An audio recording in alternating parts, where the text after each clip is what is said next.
அப்பா கூப்பிடுறாரு. ஹலோ, இப்போ இங்கே தான்ப்பா இருக்கோம். ஆமாப்பா. யாரா போன்ல?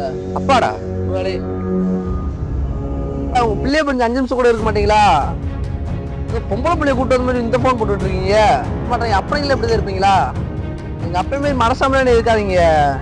உங்க மயில் வீட்டுக்கு வர எங்க வர போறியா? வீட்டுக்கு தானே வரியா? அப்புறம் பாருங்க சும்மா சும்மா போன் போட்டு இருக்கீங்க.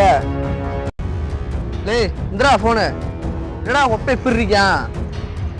சரியான ஆளா இருக்கான். ஏன் மாப்ள இவ்வளவு பேசுனே? யாரு தெரிஞ்சு பேச வேணாமா? என்னத்த பேசி விட்டாங்க பொல்லாத? பேசுனது உங்க அப்பாடா. பேசுனது எங்க அப்பனா? வீட்டுல போனா சோறு வர போட மாட்டாங்களே.